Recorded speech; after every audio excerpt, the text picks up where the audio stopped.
Hello everyone, welcome to my channel. Dear friends, today as we completed the Indus Valley Civilization in the part 2, the part 1 and part 2, and today I am going to start with a new chapter, that is Vedic Civilization or Vedic Age. Vedic Civilization or Vedic Age.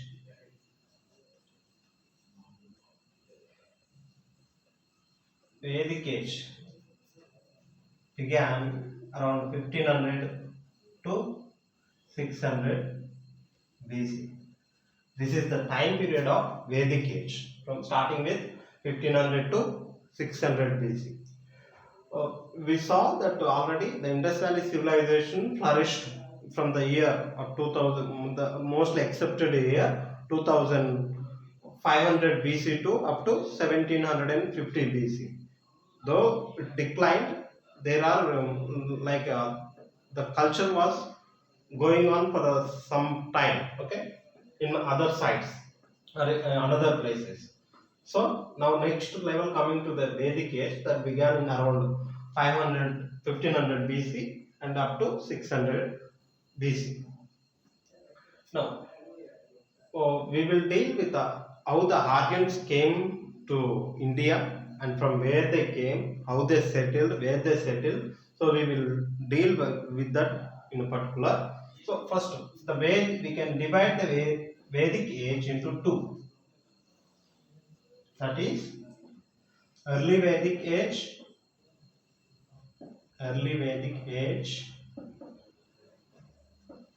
and the second one later Vedic age.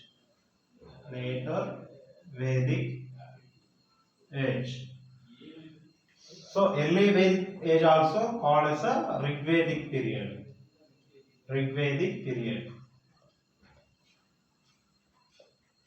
And talking about the time period, the early Vedic age began around 1500 BC to up to 1000 BC. Whereas the later Vedic age began around 1000 BC to up to 600 BC. So this is the division of the early Vedic age and the later Vedic age, the time period.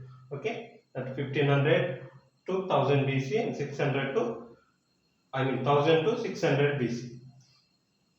So now once again we'll see the early Vedic age in particular. Okay. Now in the early Vedic age we will deal one by one, like the geography. So from where this Vedic age people were living, we will deal their geography. Then we will deal political system, and we also deal economic system,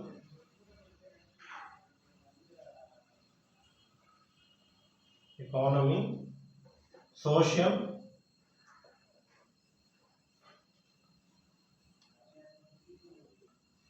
and art and architecture,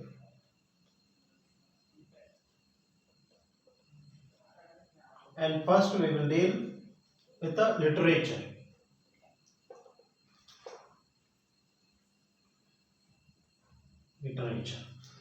So same thing also will be applied here. So the early Vedic people were mostly living geographically in the region of Sapta Sindhu, that is present by Indus and its tributaries and the Saraswati river. So along the Sapta means it's 7 rivers. And whereas in the later Vedic people, these people migrated to Ganga Valley, Ganga, Yamuna, Do. So the shift and the same thing, political system, how the tribal chiefs were there here. Whereas coming to the later Vedic period, here they formed kingdoms, and the economy here it's like a pastoral economy, means they used to depend on the animals, means they used to grow the animals like a pastoral. And here whereas here coming to the economy, it is a standard economy, means depended on agriculture. Here social life, they were still the nomadic people and they didn't have the proper settled life, whereas here they had settled life. And art and architecture, the improvements we will be seeing. So the big difference is it is a advanced one, and here the rules and regulations are very flexible, whereas here coming the rules regulations became rigid. So we will deal with that, and going into the geographical political system, first we will deal with the Vedic literature. So coming to the Vedic age, Vedic literature is the important one. Okay.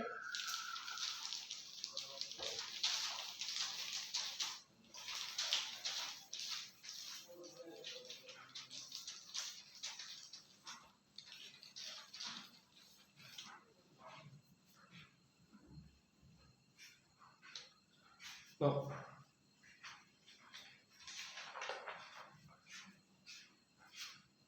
now we will see just how the Vedic literature is divided. Vedic literature. So how it is divided. The Vedic literature is again divided into two. Okay. For understanding purpose, and taking it into two parts. That is called as a Shruti. Shruti, which means to hear. To hear. The second one, Smriti.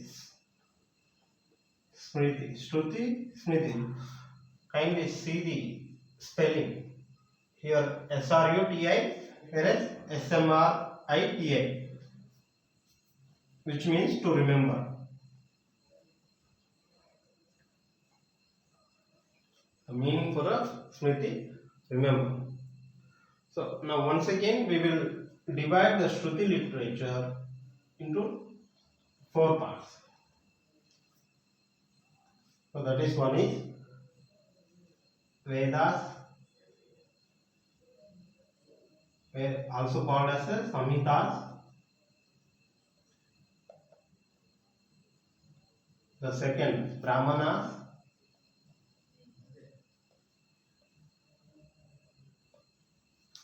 The third Aranyakas. And the fourth Upanishads.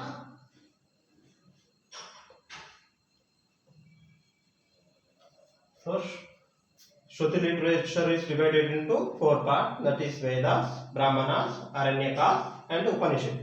What are they? Vedas, Brahmanas, Aranyakas and Upanishads. The Vedas also called as the Samhitas. Okay. Now we will, here also the Smriti is divided again, 4 or we can take 6 also. What are they?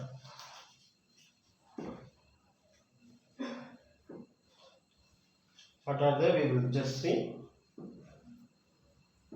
Vedangas,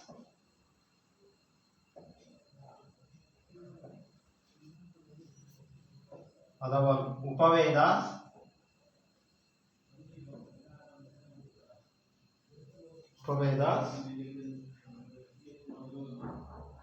and epics,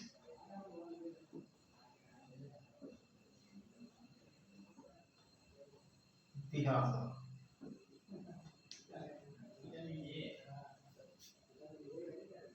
And sutras,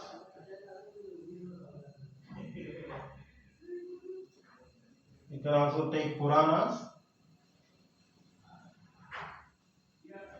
and also Shaddarshans, the philosophy.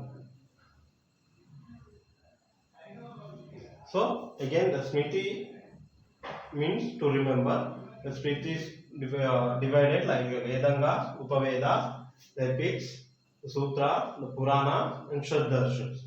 You might be knowing epics, the Ramayana and Mahabharata. Okay.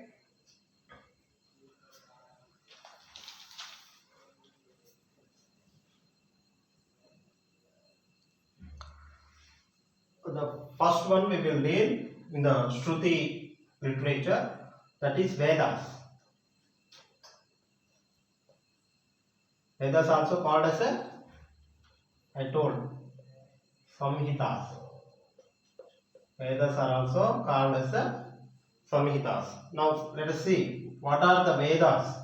Now Vedas are divided again into four. All might be knowing.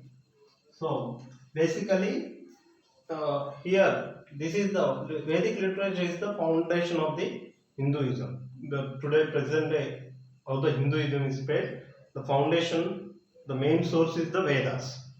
Okay. Now coming to the Rig Veda.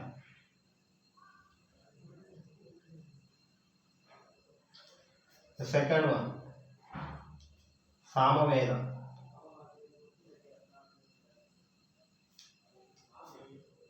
Third one, Yajurveda. And the fourth one, Atharvana Veda.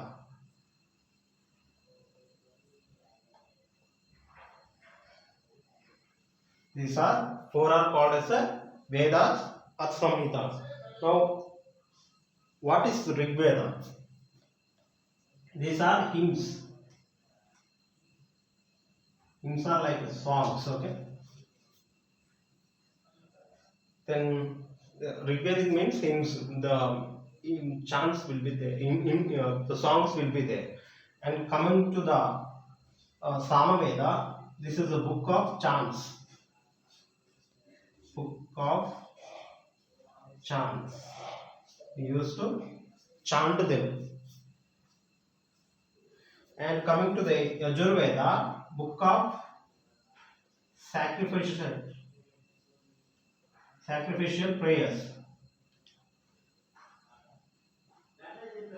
When we sacrifice something, we used to pray, no? So related to sacrifice. And coming to the last one, book of magic formula.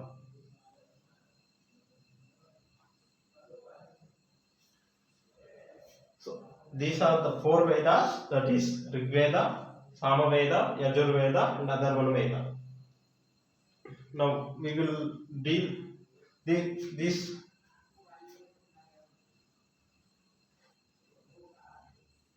the Rig Veda. First we will deal with the Rig Veda. The Rig Veda is known as a Aparashaya.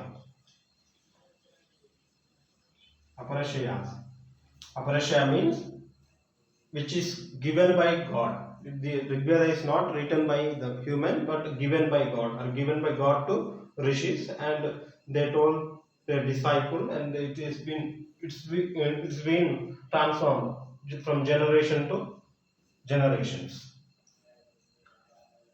And these three, Rig Veda, Samaveda and Yajurveda, are called as a Trayoveda.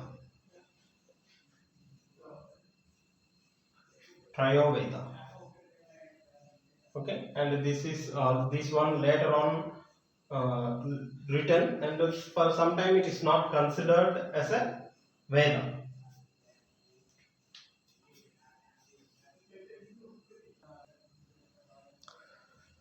Now, first one we will deal with the Rig Veda.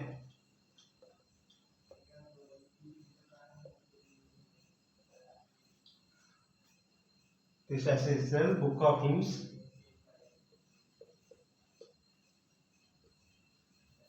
So now the Rig Veda is divided into 10 mandalas. 10 mandalas, which is also called as a khandas. The Rig Veda is divided into 10 mandalas, which is called as a khandas. Now among these 10 mandalas, 2 to 9 are old mandalas, and whereas the first and the 10 are latest mandalas.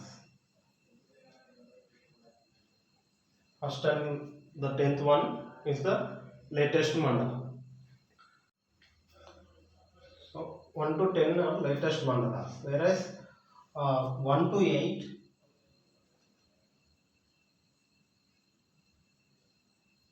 1 to 8 are known as a family books related to family. Okay. Now, what is this 10 mandala? What is there inside? Okay. Now, in the 10 mandalas, there are around 1028. Let me remember the 1028 slokas are there. Around 1028 slokas are there, including all mandalas. Now, we will discuss the important mandalas that were related. Okay, just give me a minute.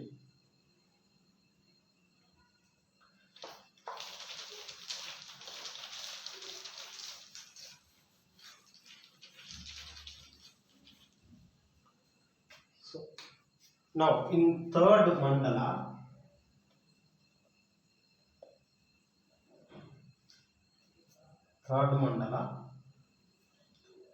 there is what is a Gayatri mantra.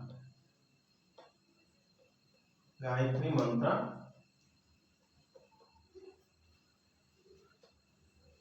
devoted to Savitri. Which is in third mandala. There is a Gayatri mantra which is dedicated to Savitri. And we also see in the seventh mandala there is a evidence regarding Dasrajan war, that is Battle of 10 Kings.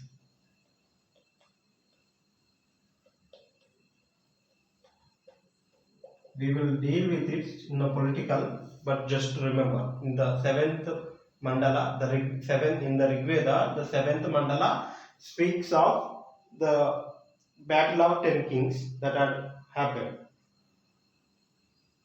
And in last, that is in 10th mandala, we see the Purusha Sukta.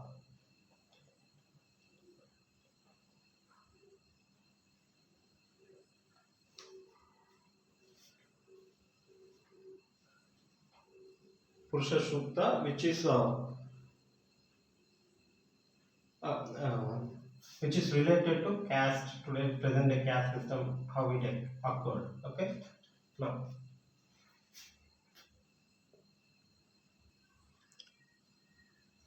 so according to this Purusha Sukta, the God, the Supreme God, Brahma has created this world. Okay, Brahma has created this world.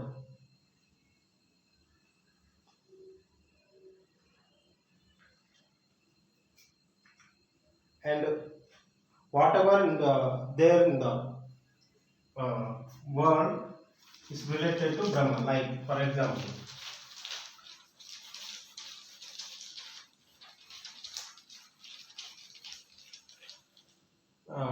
just to not to hurt anyone, just I'm drawing this one. This is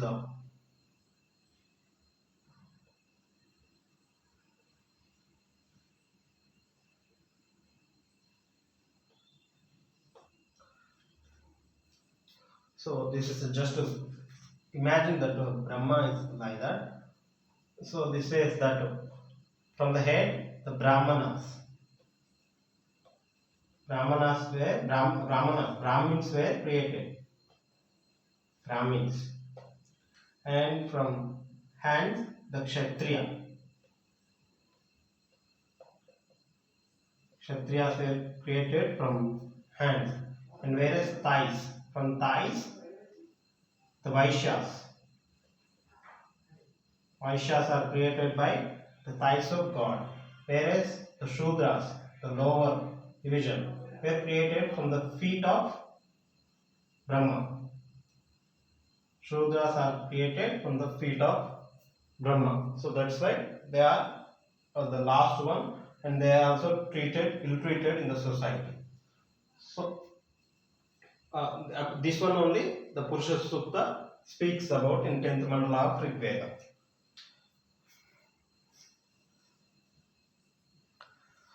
Next one we will be discussing about the second one, the Samaveda,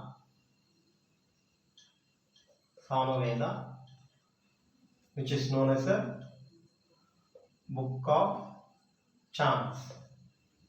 Used to chants, when the Brahmins used to chant in the temple. So the book of chants.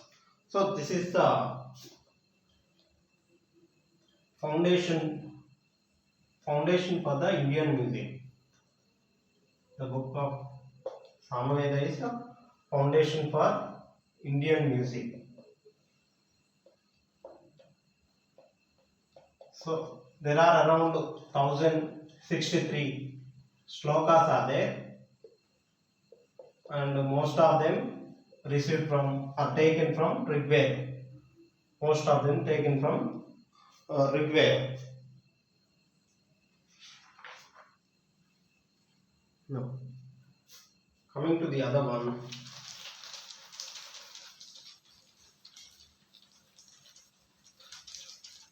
Yajurveda.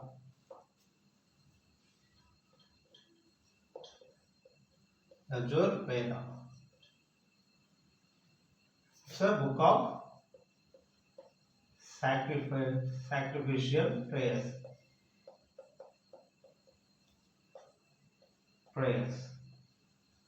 Book of sacrificial prayers. Now, what this Yajurveda speaks of?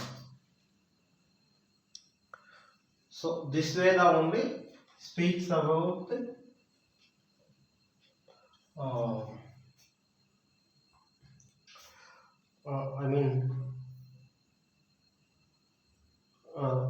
the sacrifices like Rajasuya,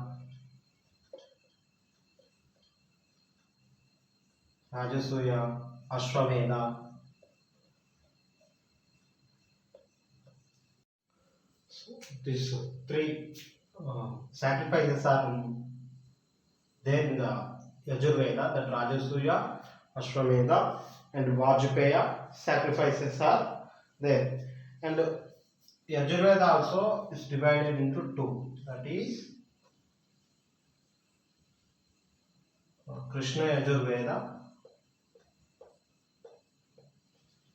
which is in prose, and Shukla Yajurveda, which is in poetic form. And this Krishna Yajurveda also known as black Yajurveda, not black Yajurveda, whereas the Shukla Yajurveda also known as a white Yajurveda. Okay. This about the Yajurveda, and next we will deal with the Atharvana Veda.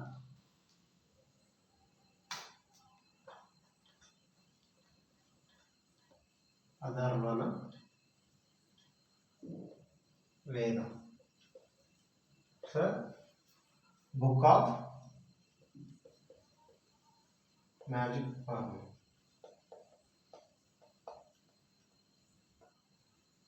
Book of magic formula. So, in this Veda only, there used to be like prayers for sending evils or healing the diseases. So in this only, prayers for evil. Here about the slaves, it's mentioned for first time,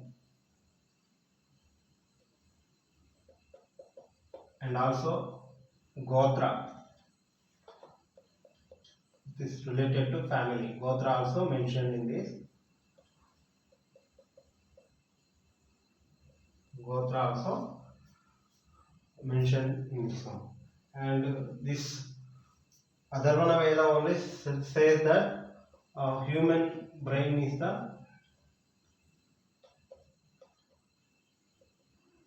is the cause for the war.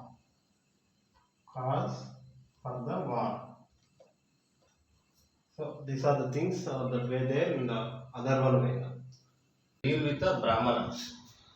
We have completed Vedas and we will move to the second one, Brahmana in Shruti literature.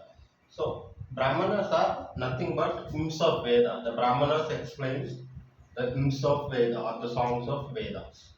So, the meaning of Brahmana is just sacrifice. The meaning of the word Brahmana means the sacrifice. So, basically, they are in prose nature, means uh, the Brahmanas are in poetic nature. I mean, Vedas are in poetic. So the Brahmanas explains the Vedas in prose form. Okay, and it is also in ritualistic in nature. So the Brahmanas means the sacrifice. Now we see the each and every Brahmana is related to some Veda, one or the other Veda. For example, the Atreya Brahmana and Kaustiki Brahmana are related to Rig Veda. Okay, then Shatapada Brahmana and Taittiriya Brahmana both are related to Yajurveda. And Panchavishi and the Chanda Vishnu and Chandyoga Jaiminiya, these four are related to Samaveda.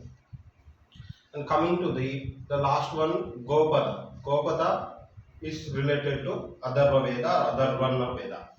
So these are the Brahmanas that explains about the hymns of Veda. So I told already the Brahmana means the sacrifice. These are sacrifice prayers and sacrifices related things. Okay.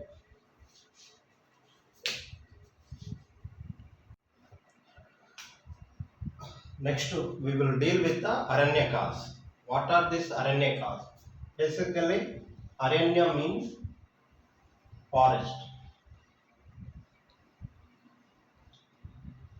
Aranya means forest and Aranyakas means forest text or forest books.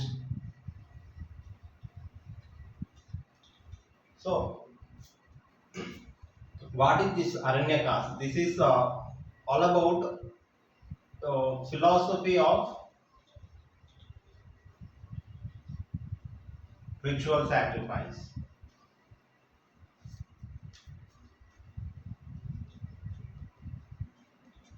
Philosophy of ritual sacrifice. We see there are four ashramas basically in Hindu tradition, that is Brahmacharya, Grihastha, Vanaprastha and Sannyasa. So during the Vanaprastha, the person goes to forest. So he lives like hermit. And students. So used to teach this Aranyakas to the students. Okay, early childhood, as a student age, even the student also goes to the forest to learn various Vedas, archery, so on. So these Aranyakas are also a bridge between Brahmanas and Upanishad. These are bridge between the Brahmanas and the Upanishads. So this is about the next one will deal with the Upanishads. So Upanishads are last part of the Shruti literature.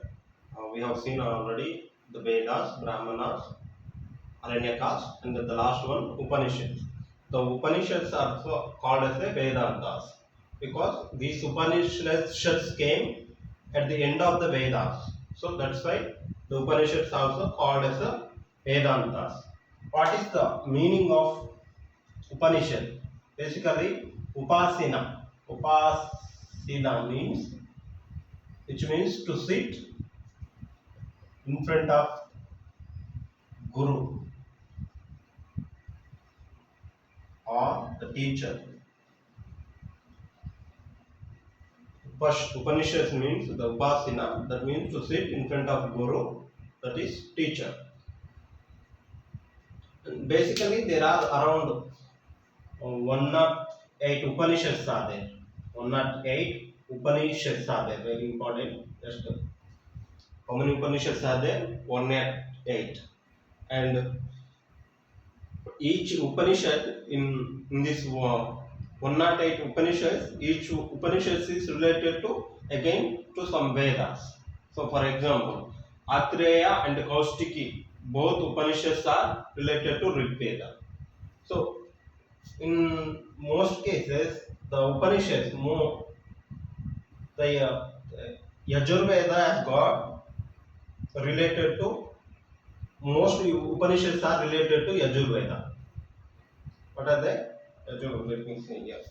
Around Yajurveda, 51 Upanishads are related to Yajurveda and less, very less related to Rig Veda, Upanishads. So like that, Atreya and Kaustiki are related to Rig Veda. Taittiriya and Katha Upanishad, Shveta Upanishad, Brihadaranyaka Upanishad, Nayasha Upanishad, these are related to Yajurveda. Just I have written what are the important Upanishads that are related to Vedas. Okay. Then next coming to the Chandogya Upanishad and Kena Upanishad. These two important Upanishads are related to Samaveda. And coming to the Prashna Upanishad and Mandaka Upanishad and Manyaka Upanishad are related to other Veda. So when you see Mandaka Upanishad, you should remember the word Satyameva Jayate. Satyameva Jayate means the truth excels. So it is taken from Upanishad, that is Mundaka Upanishad. Okay, we see in on the emblems of the India.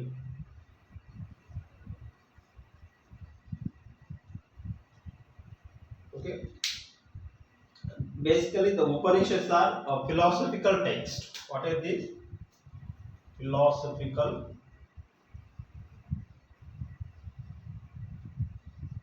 text that explains about the how this world is created. Okay, how this world is created. What is individual self? Or what is a rebirth? So the Upanishads gives various explanations to this philosophical text. So this is all about the Upanishad, and with this we came to the end of the Shruti literature, and we will be moving to the Smriti literature. Okay.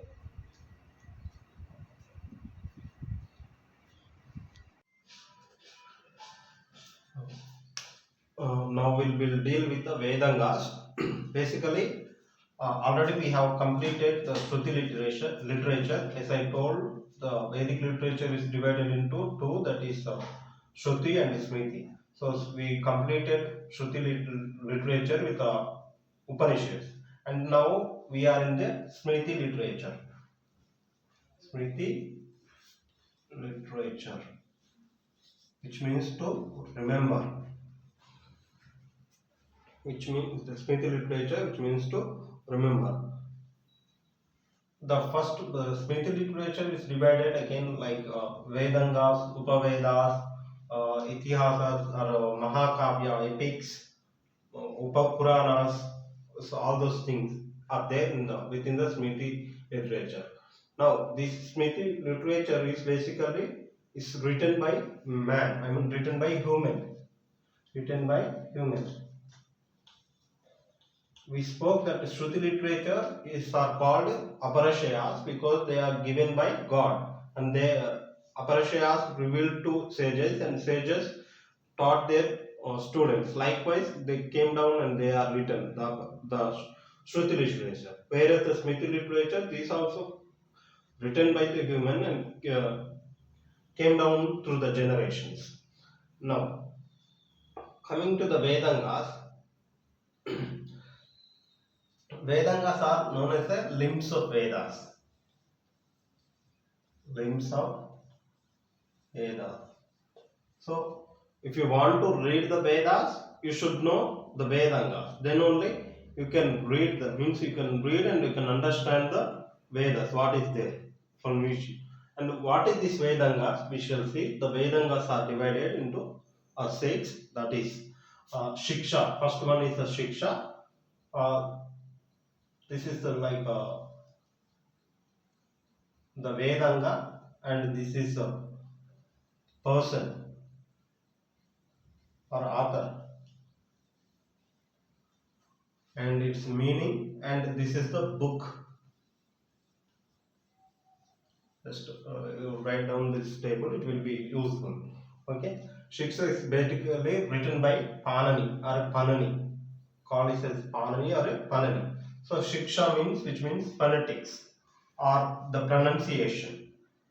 Shiksha means the phonetics or pronunciation. So basically how the words are pronounced in this Vedas. So we cannot pronounce any word like anything. Like now, for example, we take Venki history hub. So where we have to stress Venki history hub like that. So we cannot pronounce it like Venki history hub. If you pronounce, it will not give any meaning to it. So like that, this Shiksha speaks about the pronunciation, and the book on Shiksha is Pratishakya. A book on Shiksha is Pratishakya, and it is written by Panani. Okay. Then the second one, you come to the Nirukta. Nirukta means basically Nirukta is written by Yaska, its author, and Nirukta means its etymology, the birth of a particular word, how the word has taken birth. And the book written by the book related to Nirukta is a Yaksha. Yaksha. The book related to Nirukta is a Yaksha, and it is written by Yaska. Then third one, we see the Vyakarna. Vyakarna, and this is written by again Panani, and the Vyakarna means the grammar. Vyakarna means the grammar.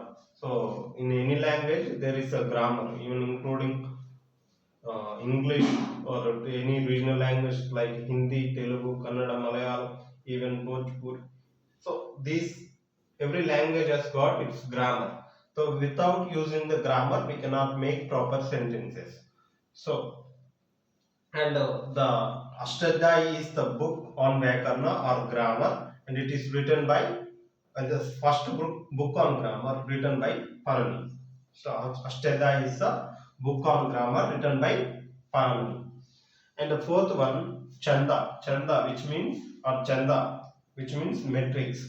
Okay, the Chanda is basically written by Pingala, the author, the Pingala, and it is about the metrics. And a book related to Chanda is a Chanda Sutra. It is the book related to Chanda is a Chanda Sutra written by Pingala. And the fifth one, the Jyotisha. The fifth one, Jyotisha, written by Lagada Muni. And what is the Jyotisha is related to astronomy. And the book related to Jyotisha is a Jyotisha only. It is written by Lagada Muni. The book related to Jyotisha is known as a Jyotisha. Is written by Lagada Muni. The sixth one, the Kalpa. It is basically written by two persons, Ashwalaya and Salangya. Two people wrote this. And Kalpa means it is a ritual. And we have sutras that came to us. Only the Kalpa Sutra has come to us. There are sutras, but only Kalpa Sutra came to us. And we see how the Kalpa Sutra is divided. Kalpa Sutra again divided into three. Just give me a minute.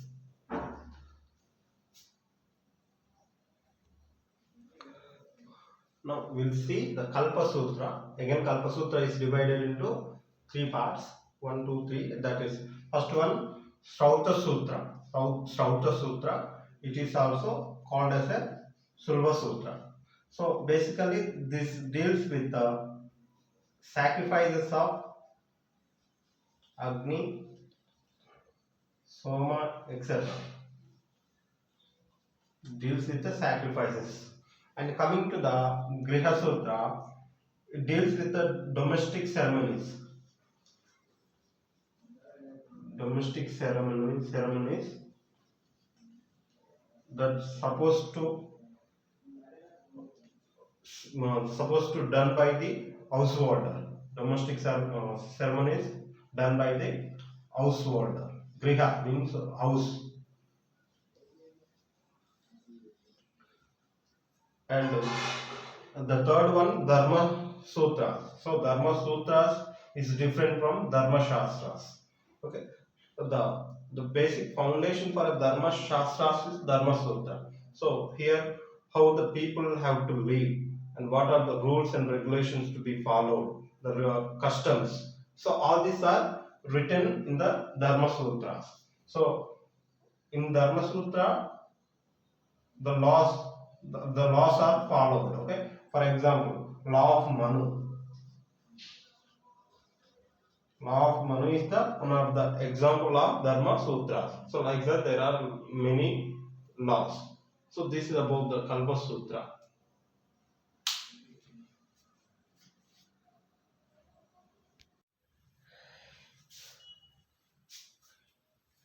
Yeah, next one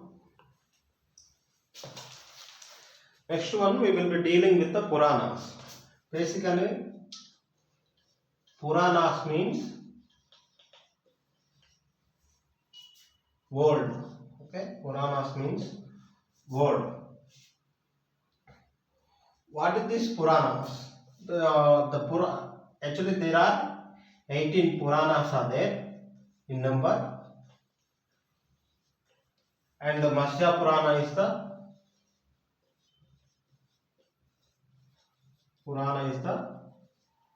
oldest one. Matsya Purana is the oldest one. There are Puranas like Matsya Purana, Vayu Purana, Vishnu Purana, Padma Purana, Garuda Purana. In such a way, there are 18 Puranas are there. Okay. Now, what these Puranas says about? So, the Puranas say especially about the creation of world. Creation of world. Okay. And the second one, the recreation. Recreation means after the destruction, how the world is recreated again. The second one, the recreation. And also it says about the genealogies of gods and rishis. And I think the other one, it's also says about the Vamshanu Charitra.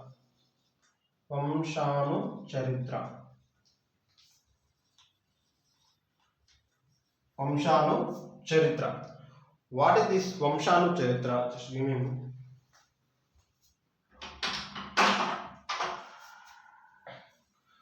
What is this Vamshanu Charitra? Basically, these are the history of dynasties.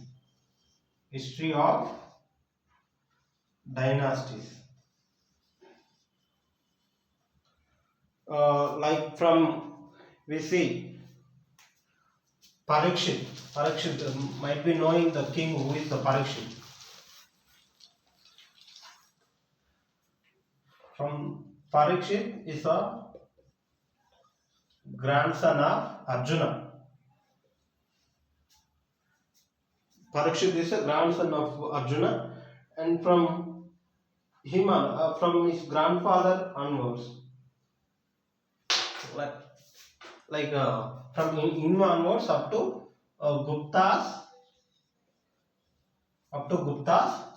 the dynasty histories are there, and up to Guptas. Only during the Gupta period, these were not compiled, written. These were written. Until then, these Puranas used to be transferred from one generation to the other by the word of mouth. So the Guru and the Shishyas in the Aranyakas, means in the Aranya, they used to by-hand it and tell the stories of the Purana to others. Okay, they used to by heart this one. So this is all about the Puranas, and next we'll move into. Next we will be dealing with the Upavedas. Upavedas. There are 4 Upavedas, and these are auxiliary Vedas. Auxiliary Vedas. So each Upaveda is related to or associated with the main Vedas. Like for example, first one, Ayurveda. Ayurveda, which deals with the medicine related to Rig Veda. Like that, Ayurveda, which deals with the medicine, is related to Rig Veda. The second one, Gandharva Veda. Gandharva Veda. So this related to music. Gandharva Veda is related to music and is related to Samaveda, are associated with the Samaveda. Then the third one, Dhanurveda. Dhanurveda, which is archery. And Dhanurveda is related with the Yajurveda. Dhanurveda is related with the Yajurveda. And the fourth one, Shilpa Veda.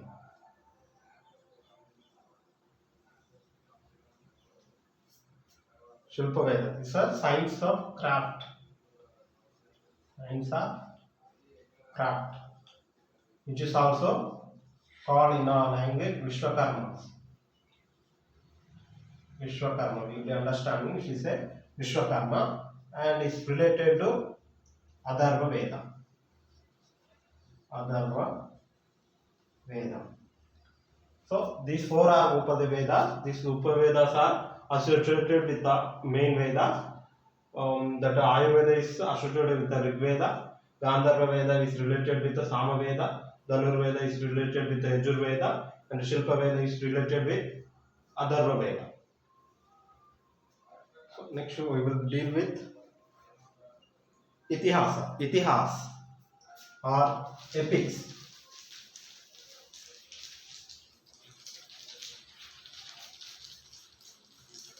Next we will deal with the epic.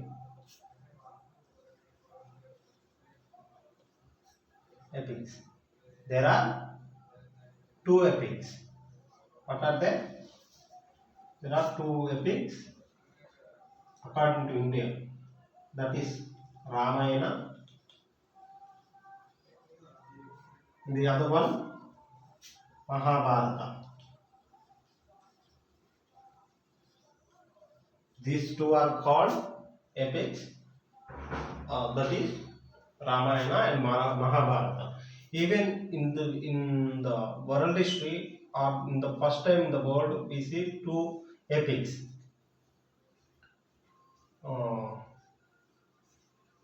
That Homer's Iliad and Odyssey. These were the earliest epics in the world.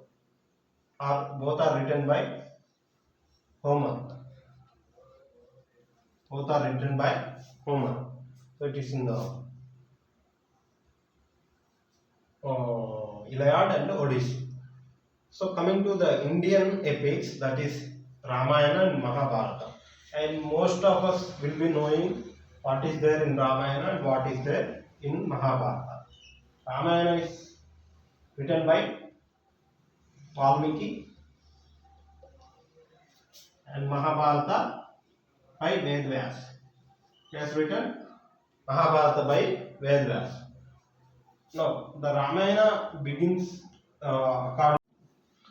You know that it's Ramayana is written by Valmiki, and it's a story of Rama. So how he married Sita, and how he did his 14 years of Vanavasa. And then after that, during that period only, the Ravanasura, the evil one who takes away Sita, and Rama fight for her. So such kind of stories will be going on, and everyone will be knowing. And coming to the Mahabharata, it's almost fight between the two same clan, like the sons of Pandu, and sons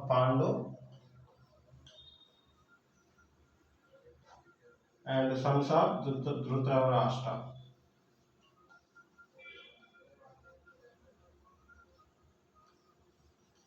These were 5, these were 100. So the fight between, and in the Mahabharata only we see the Bhagavad Gita. Within the Mahabharata only the Bhagavad Gita will be there. Okay, the Mahabharata is almost 18 parvas. Mahabharata 18 parvas, whereas Ramayana is 7 khandas. 7 khandas in 18 parvas. And so a little bit this about the. Now we have come to the last Smriti literature, that Shad Darshan is the last one in the part of Smriti literature. So basically, Shad Darshans means 6 darshans or 6 schools of philosophy. Schools of philosophy. So these are 6 darshan means 6 Indian schools of philosophy. What they say, we just see. There are 6 schools of philosophy. Those are, first one is Sankhya Darshan. Sankhya Darshan is basically compiled by Kapila, and the main text related to Sankhya Darshan is Sankhya Sutra. Sankhya Darshan related to Sankhya Sutra, and Sankhya Darshan is imposed by Kapila. And the next one we see that Yoga Darshan. Yoga might be knowing Yoga Darshan, and it is written by Patanjali. It's written by Patanjali, and according to him, I mean, first we will see Patanjali is the book related to Yoga Darshan is Yoga Sutra. Okay, and he says that moksha can be obtained.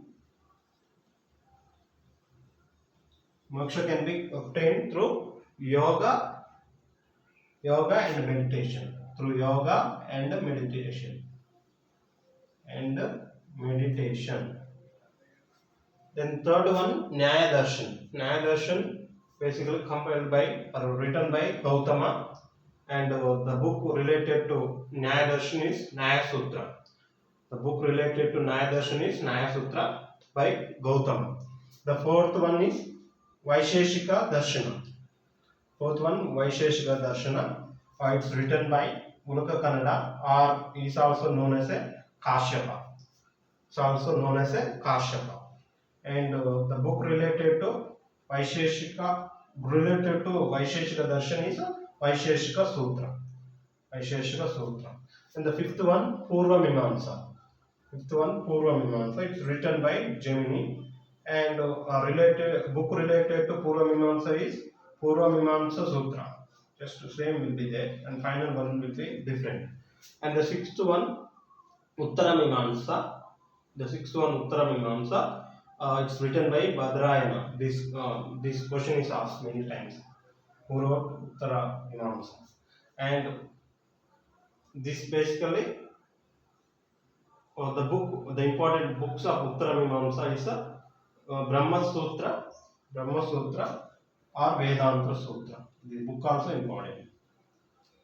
Brahma Sutra or Vedanta Sutra. So in Shad Darshan, the Sankhya will be dealing with how the universe is created. Okay, and Vaisheshika is how the world is created through the atom. What the atom? And I told already yoga and nyaya, the law and justice. So these are about the Shad Darshan. With this, we completed the Smriti literature or Vedic literature. Vedic literature we completed. Shruti and Smriti also we completed. Then next we will move further.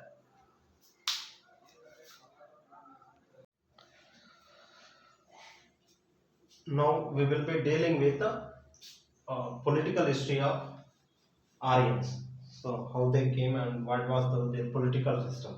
Before starting with political system, just we will see the theories that are related about the original home of Aryans, whether the Aryans are from India or from abroad. So we will see these theories and we will move further.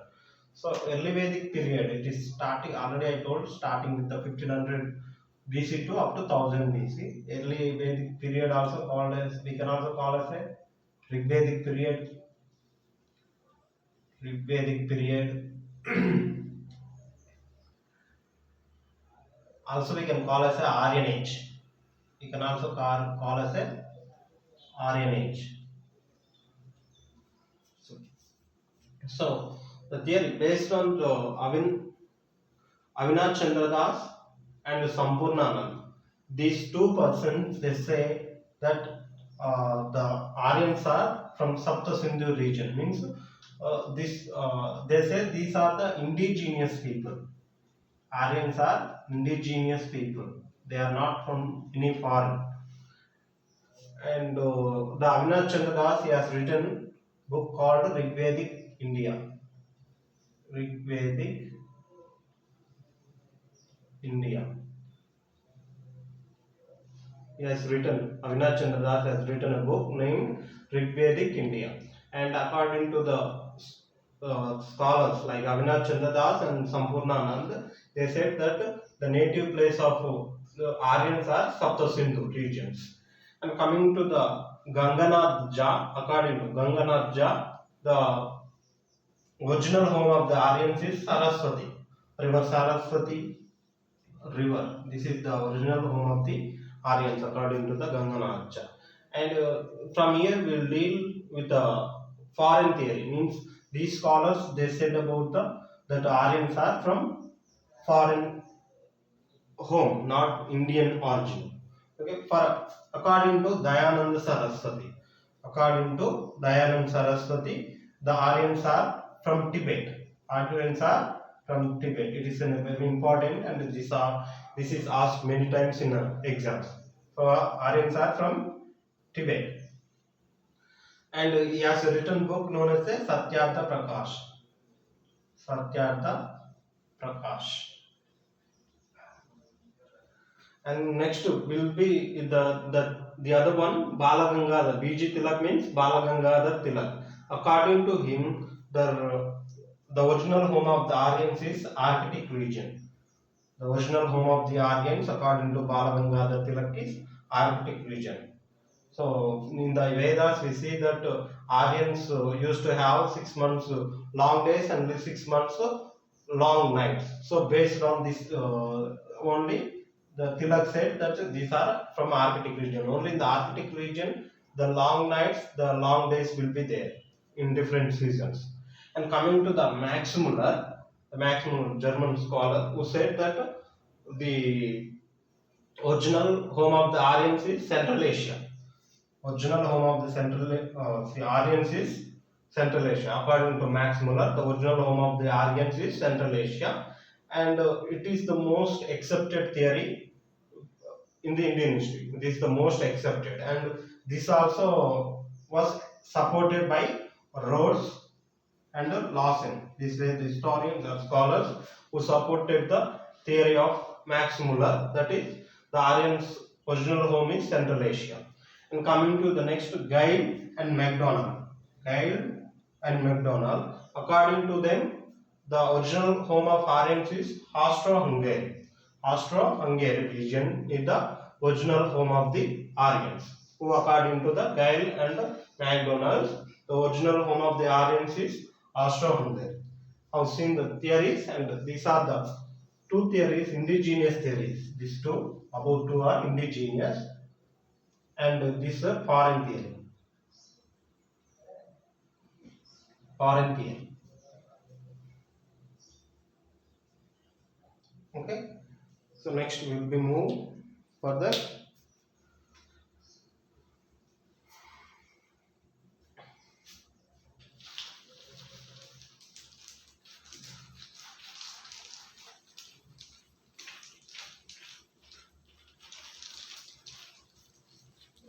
So basically, Aryans came and lived in the Sapta Sindhu region.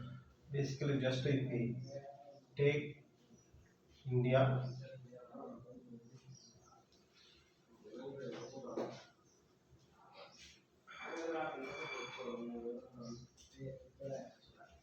okay, the Indus.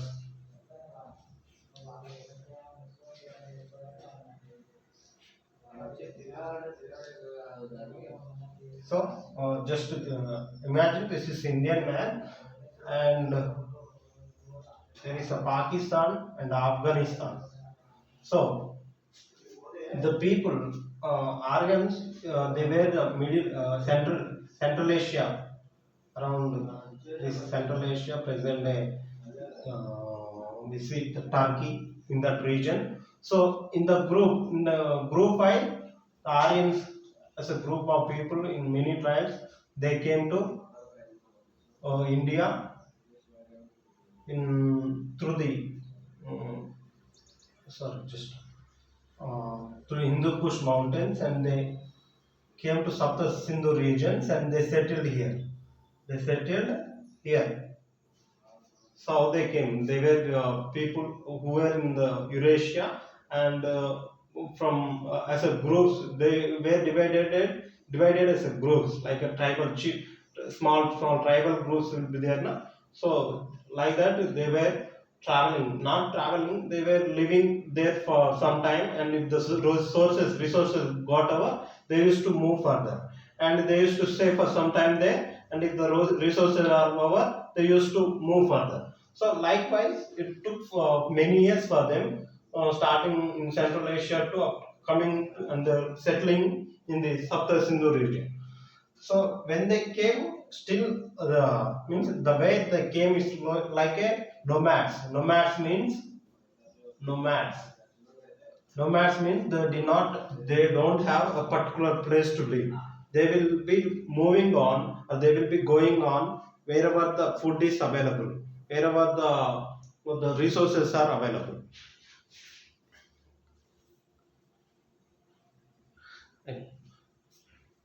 Now they came to, first we will see the geographical location of these Aryans.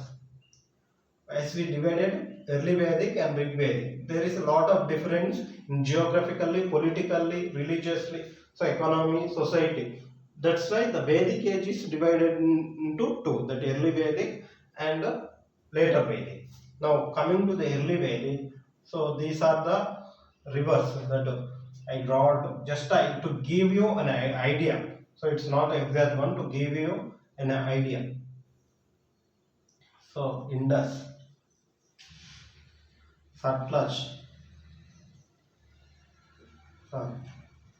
Indus, Jhelum, Chenab, Ravi, Byas, and Satluj.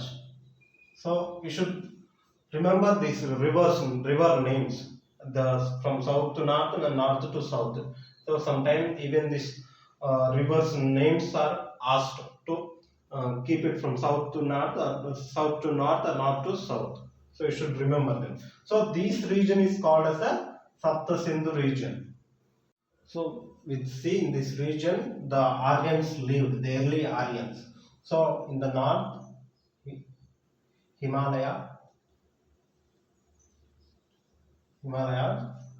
and South Shivalik. Sorry, Shivalik, no Shivalik. Aravallis. In the east, Yamuna. So still they didn't know the river Ganga. And in the west, Afghanistan. Afghanistan. This is the region where the people, the Aryans lived. So this is the geographical location. Just have the Indus River. This is called as a Sapta Sindhu. Sapta Sindhu means the seven rivers. What are the seven rivers? The Indus, and its five tributaries.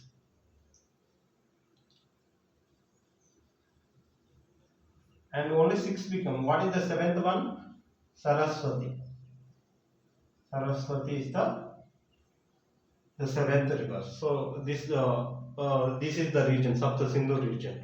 And now we need to know the old name of these rivers. The old name of Indus, Jhelum, okay, Chenab, Ravi, Biars, and Satluj. A old name and new name. I'll give a table just to have a look.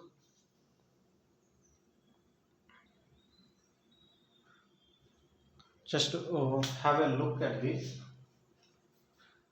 How the old, the modern names, and these are Rigvedic names. Rigvedic names. So these names also asked.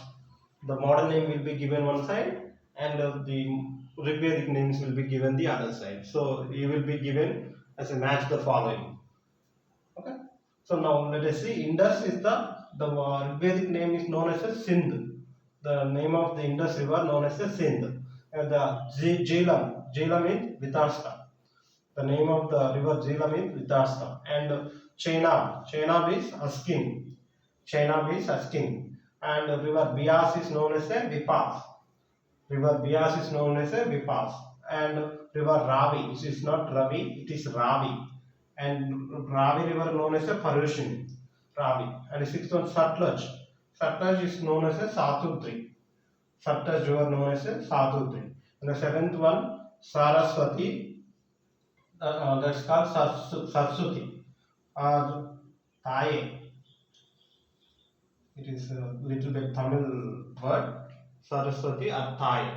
And it's one of the important, sometime in the exam it's given. So this is the seven rivers. Saptasindh we call these are the seven rivers.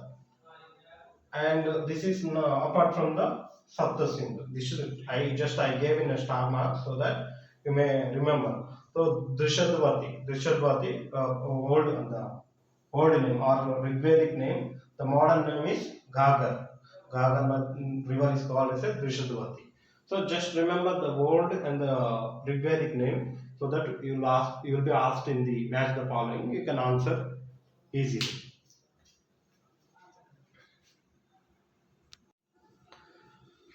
Now, next one we will be dealing with the political system of Rigvedic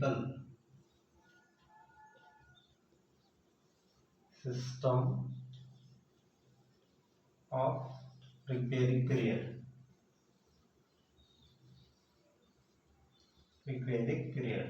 What was the political system? Just we see this.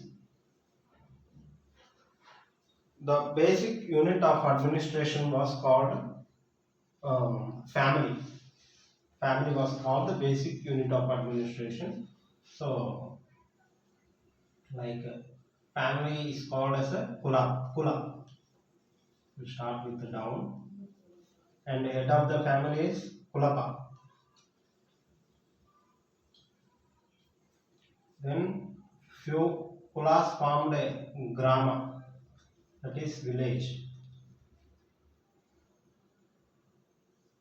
Head of the Grama is Gramini. And few Gramas formed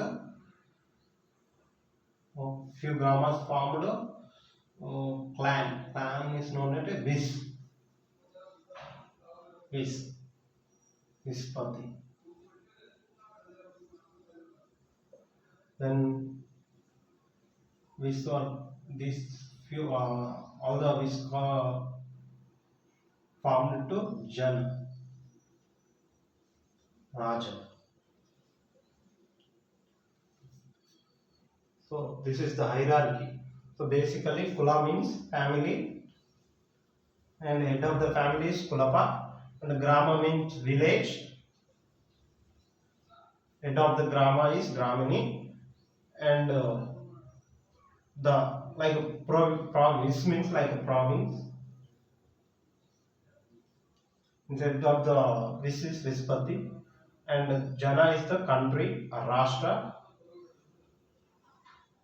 Head of the Jana is Raja.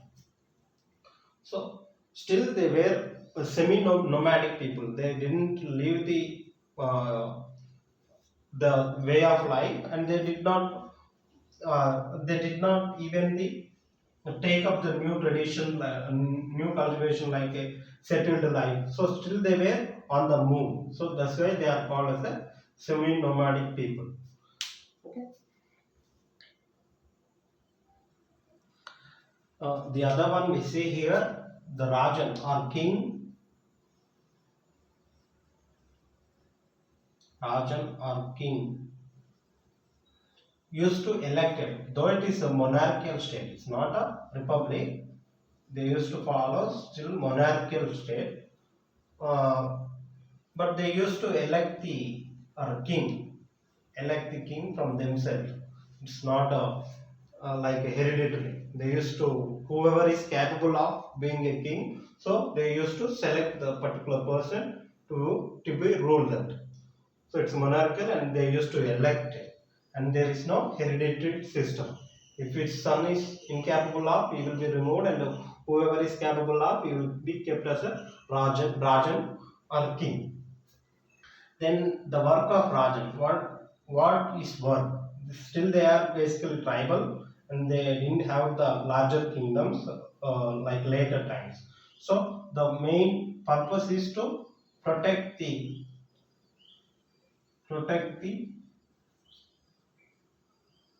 uh, cows or animals,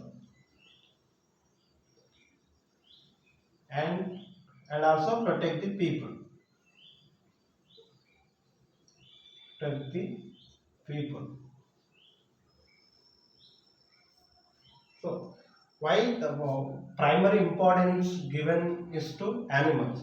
Because the animal cow is the source of income. Means they used to follow the pastoral economy. So pastoral economy means they are given more importance to animals, rearing of animals, like whatever cows, goats, sheep, and among those animals, cow is the sacred one. Cow is the sacred one, and as they elected the king, so his work is to protect the people from other tribes. So there were number of tribes. So the Aryans came not one group. There were many groups coming one by one. So those who have the number of animals or the cows, it is said they are very rich. So those who have more number of cows, they were very rich. So to protect those cows, they used to fight.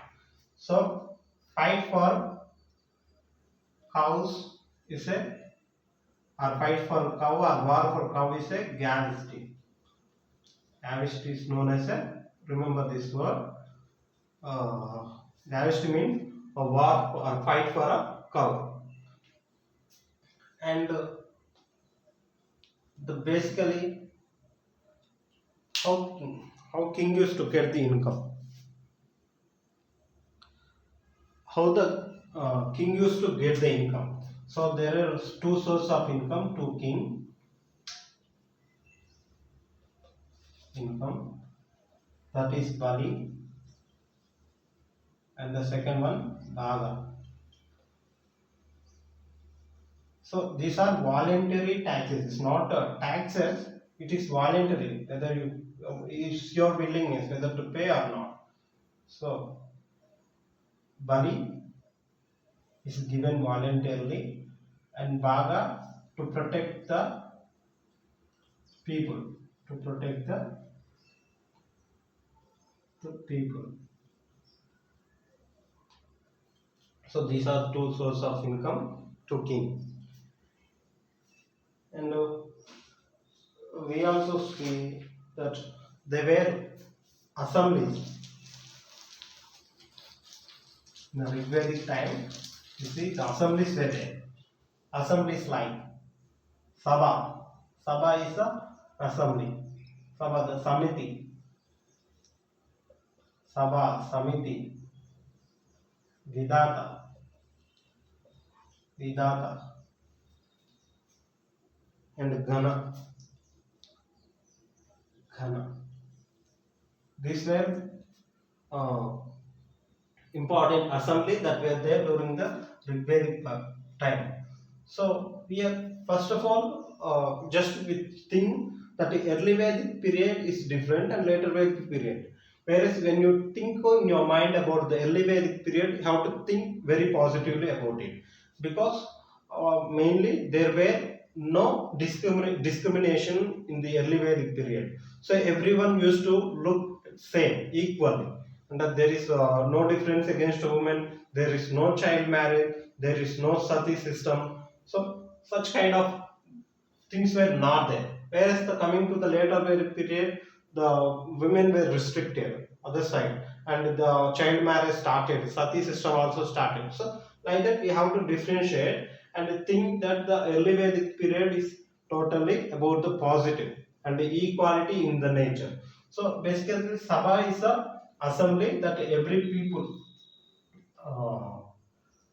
important people used to assemble in order to give advice to king, especially important persons,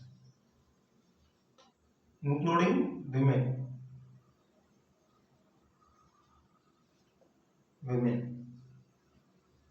And whereas the Samiti is a assembly of the tribal, whole tribal will be the members of the Samiti.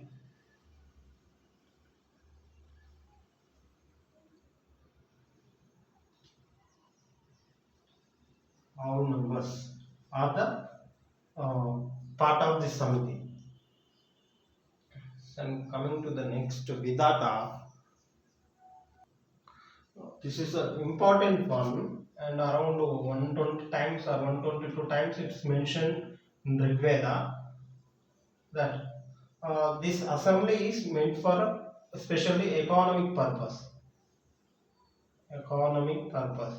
The plans for the economic development of that particular uh, tribe. So all the economic related decisions are taken, and the businesses related are taken into account. So this is about Vidata. And Ghana, where is the War Council? Is in a War Council. So this is a little bit about the political system of early Vedic people.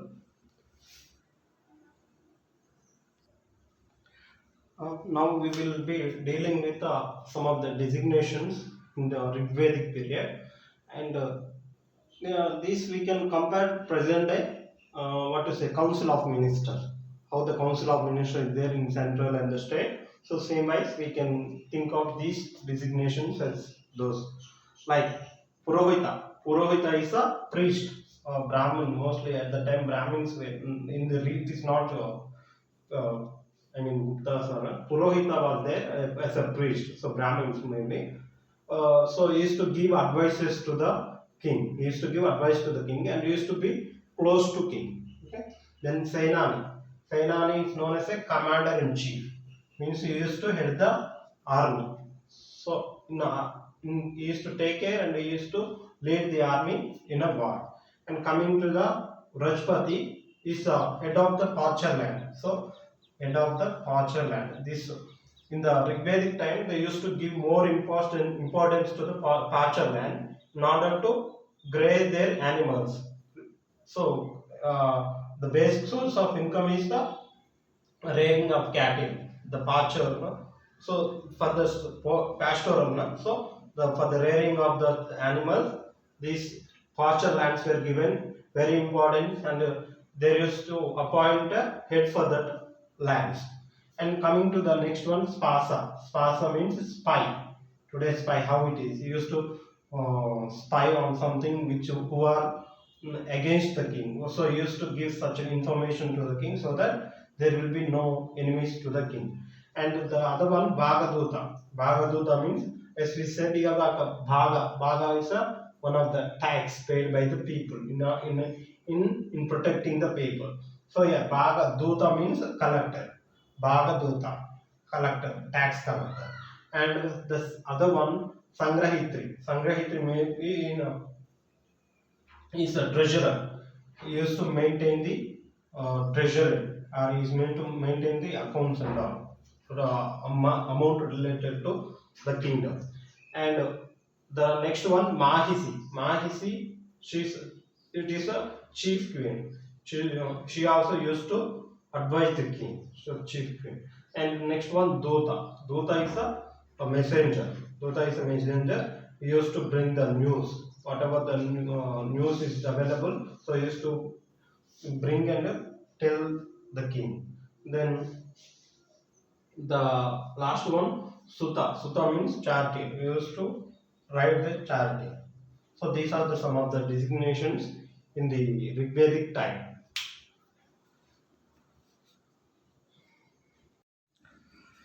Now we will deal with the economic life of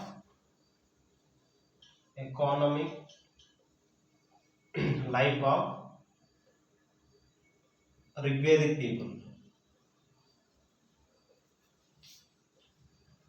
Now, what economic system they followed? Basically, they used to depend on the pastoral economy, agriculture, along with industries. Finally, trade and commerce. Upon all this, the economic life of the Rigvedic people was dependent. Okay, first one we will come into the pastoral economy. So the Rigvedic people used to depend on the rearing of animals, especially animals, especially cow. Why? See, the cow was considered very important, not only in the matters of like economy, religion,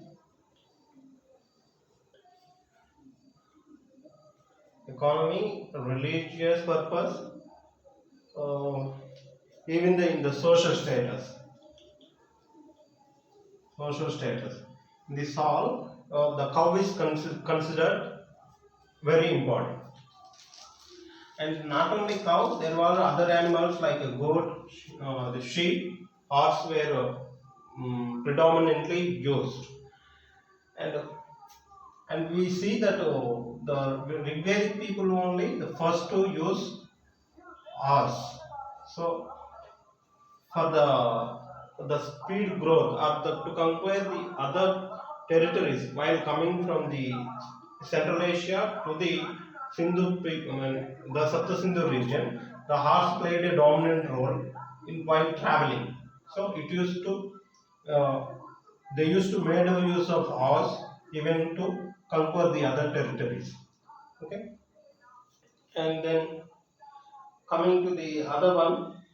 So whoever, suppose any guest comes to home, okay, they used to give him the meat of cow.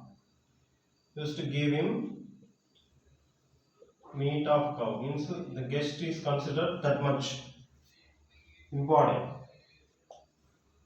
So in Rigvedic people, there is the cow was eaten eaten by almost all the people. So all the people used to eat the cow.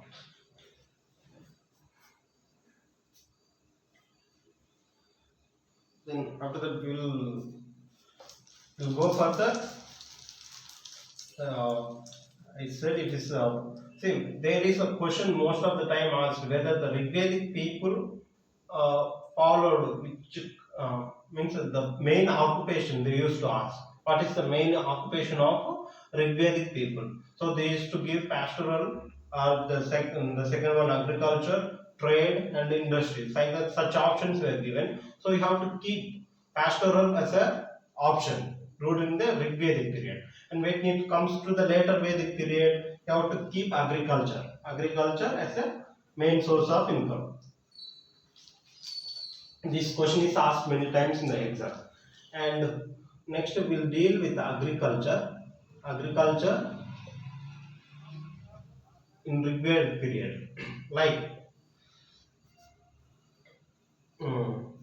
people were living in the Saptasindhu region, but we see that the Saptasindhu region is not at all good for the agriculture. Means not all the region. Since it's hilly area or ups and downs were there, so it's not for good cultivable land. But it is good for a grass, growing the grass, growing the grass. So when they have the pastoral economy, they need the land for a growing grass. So this land used to be useful for them. So that's one. Even they did the agriculture, and especially the sira is known as the plow which they used to plow. The sira is plow, and it just used to plow all the land and cultivate various various crops. An important crop was the wheat and barley. What are the important crops? Wheat and so basically these are the types of land which are mentioned in the Rig Veda. So the first one like kshetra. Kshetra means the fertile land. It is the fertile land where they used to do agriculture. And the second one is a kilva. Kilva is it's a barren land or uncultivable land. It is like a barren land. And coming to the other one, apratihata. This question is also asked in the exam. Apratihata, which means forest land. Pratihata, which means forest land. And the next one, Gopata Sura, which means the grassland. Go. We have to understand when there is a go is related to grassland. Then Vasti. Vasti means the housing area where the houses are constructed. So these are the economic life of the in economy part industry we deal with those are important industries that were there at the time during the Vedic time. So basically carpenters were there, so they were known as a takshan. They used to make chariots and other like a bullock carts, etc. They used to make for the transportation. And we also see goldsmith were there. They were called as a hiranyakara. So they used to mold the gold and make various jewelry for the wearing purpose. And we also see barbers. They were called vaptari. Vaptari they are called. So the barber we used to do the haircut. And tanners they were called as a charmakaras who used to stitch chappals and all. And pottery they were called kulal. Those who make pots were called kulal. So these are some of the industries that flourished in the Rigvedic period. Then next we will see with trade and commerce. So the trade basically they used to follow the internal trade. Then we see in the Indus Valley civilization they had trade with external trade like with Mesopotamia. But coming to the Vedic period, they had only the internal trade and commerce. First they followed internal trade. Internal trade. And what they used to trade like, and what the things they used to in the while trading. So they used to trade like gold, silver like that, and it was like a barter system. They followed barter system. System means exchange of goods. So one person has one good, and the other one will have the what he cultivated. So the both will exchange what they want. This is the means exchange of goods is known as the barter system. And here see the a particular race known as the Panis. These were the people used to do the trading, and they also known as the money lenders. Money lenders. So these people were looked very cheap. Means they were looked very cheaply because they were doing trade and lending the money, which was the like they used to like it was like a crime. Okay. So this is about the trade and commerce. They have followed the internal trade. That's it. And next we will move on to the social life of the Vedic people.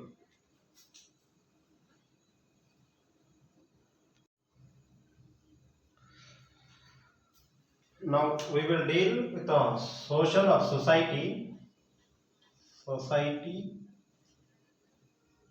in Vedic time period. So basically society was patriarchal society.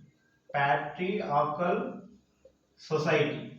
Might be aware of the what is the patriarchal society. So the father heads the family. So the father plays the dominant role in bringing up the family. Where in a matriarchal society, where the mother plays as a head of the family. So coming to the, we see in the Indus Valley civilization, the society was matriarchal society. That means the woman was used to be head of the family. Coming to the Vedic time, it was patriarchal society, and father used to play the major role. Okay. Now the society got divided into four classes, or we also called four varnas. Varna systems we see from here. Okay. What are those? First one, Brahmanas or Brahmins. Brahmanas, no, Brahmins. The second one, Kshatriyas.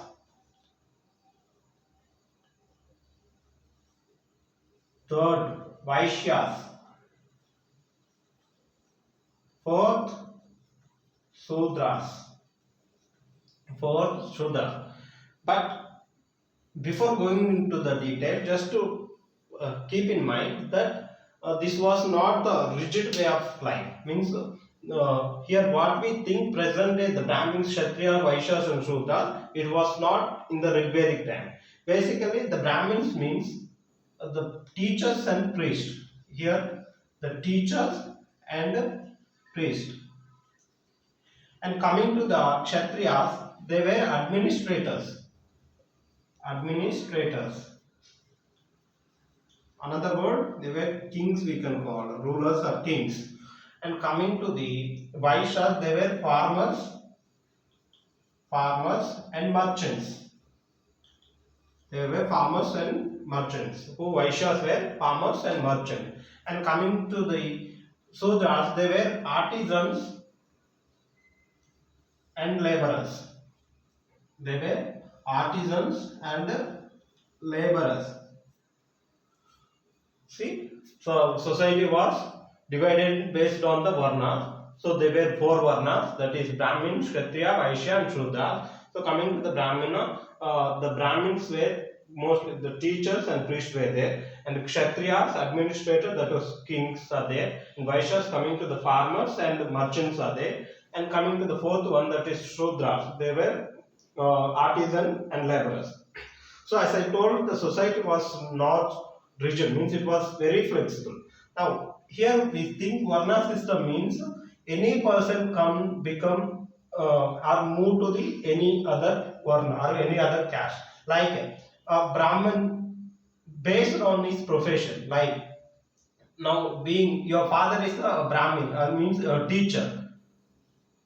Your father is a teacher. So he will become in the category of Brahmins. When your father is a teacher, he will come in the category of teachers. Then when you are a king, you can become a king. Means suppose I am telling the next generation that you, and if you are a king, you will come in the category of Kshatriyas. Okay, when you are a king, you will come in the category of Kshatriya. So there is a possibility that you can become a king in the Vedic period. And coming to the, if you are a farmer or merchant, you are come in the category of Vaishyas. You will come in the category of Vaishyas. If you are doing any trade or farming, you will become a Vaishya. And if you are doing any artisanal work or laborer work, you will become a Sudra. So there is no rigid. It was a flexible. If your father is something, your mother is something, it doesn't matter. What choose your profession, you will come in the category. For example, we see one sloka in the Rig Veda.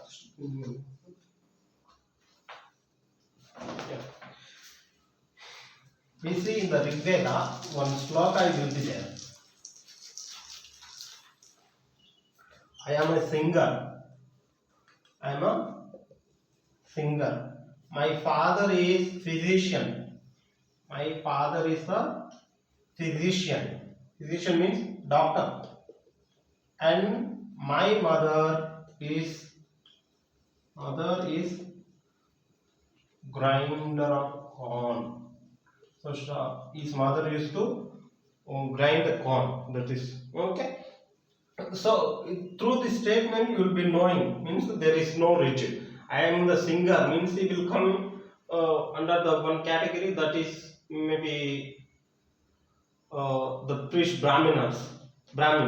And when his father is a physician, he will come in the other category. And my mother is a grinder of corn, means she may be coming in the Vaishyas. So the statement says that in one family there were different varnas are there. So it was not the caste system was based on the birth, but it was based on the profession that you choose or that you do. Okay.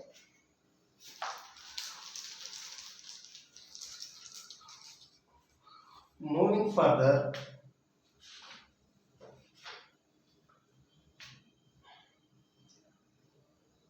So the next one in the society will see the status of women. Status of women. Status of women. Basically, in Rigvedic time, the women were given equal importance and equal respect to the men. So equal importance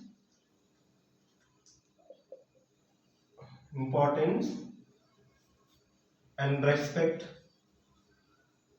to women. So there were no child marriage, and no sati also. So the society was very flexible. The importance given, and even the women were allowed means they were allowed to participate. They were there in the Sabha and Samiti. Women were participated in the Sabha and Samiti. Those are assemblies in Rigvedic time. So they were allowed to go to the assembly. They were allowed to go to the assembly. And we also see women. Basically, if women could remarry during Rigvedic time, if women could remarry. Suppose if our husband is passed away, died, she can marry his brother. So even if incapable of producing children, also she can not marry. She can marry his brother. So two things are there. So she has a freedom of choosing her own husband.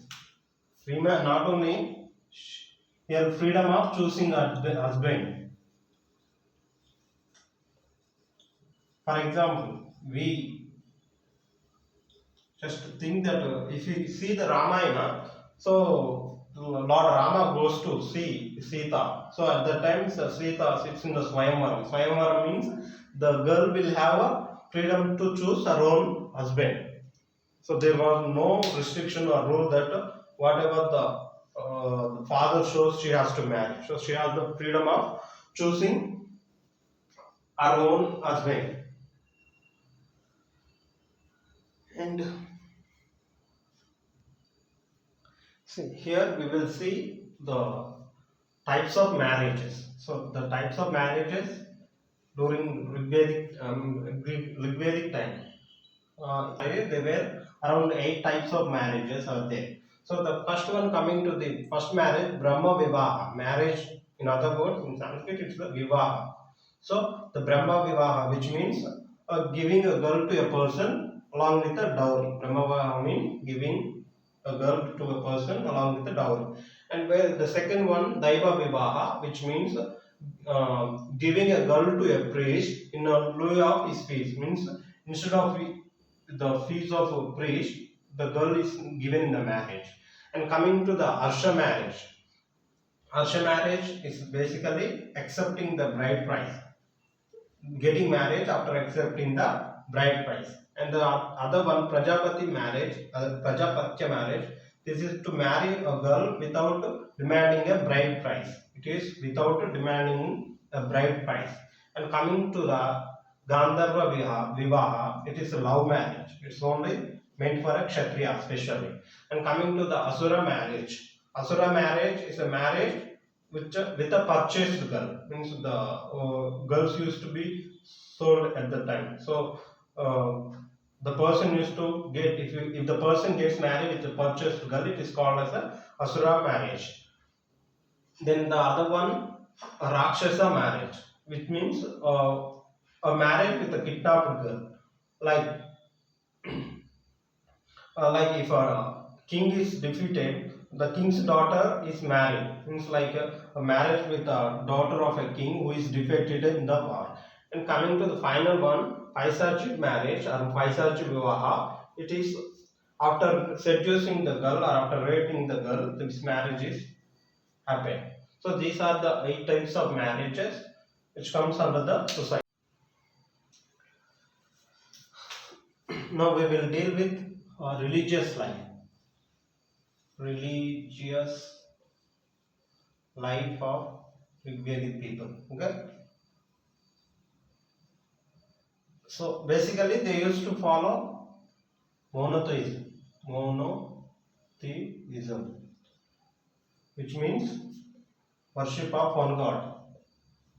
Worship of one God. So they believe the God is one only, but he has got many forms. God is one, but many forms.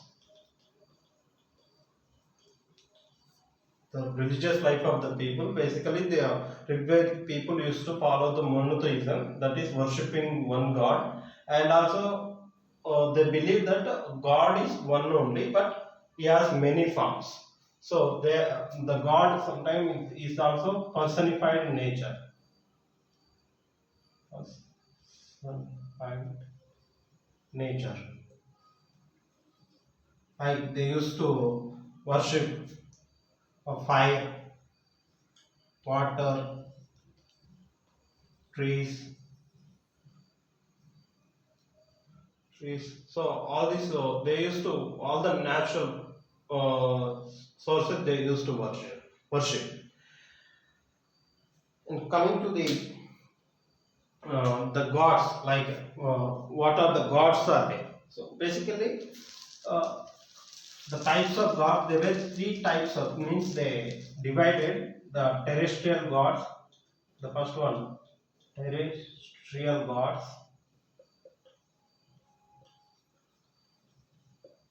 The second one, aerial gods. And the third one, celestial gods. So the gods are divided in these three categories. And we see who are the important gods in this Rigvedic people. So those who are important in the Rigvedic period, they are only important in Rigvedic. Coming to the later Vedic period, the important gods will be changed. So we will see who are there as important gods in the later Vedic period. But here the important god is Indra. Indra is the important god, most important one, and is known as the king of war. King of war, also destroyer of force. Destroyer of force. So Maximus says that Indra is the reason or cause for the fall of decline of Indus Valley civilization, because the Aryans invaded the Indus Valley civilization. So the god Indra helped them to invade the Indus Valley civilization. So likewise, Maximus gives the reason that Indra is the cause for the decline of Indus Valley civilization. So Indra is the most important god in the Rigvedic period, and it is known as the king of war and also destroyer of food. And the second god, Agni. Agni is the second most important god, and is considered as a intermediary,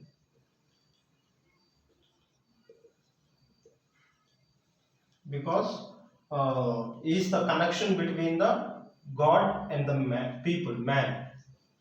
Connection between the god and man. The third one we see Soma. Okay, so Soma is a god of plants. On this name only we see has the drink, Soma drink, which the Soma is made up of a plant, the Soma plant, which gets in the Himalayan region. So it's a toxic drinks. Okay, so then we see the Varuna. Varuna also one of the important god, and we see some mother, like lady, not lady, deities we see.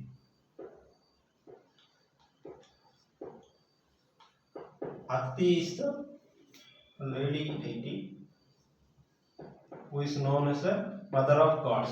She is known as a mother of gods.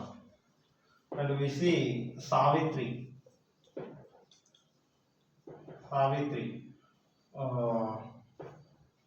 She is a god of light. God of light. And Gayatri mantra only dedicated to her. So Atiti and Savitri. Yes.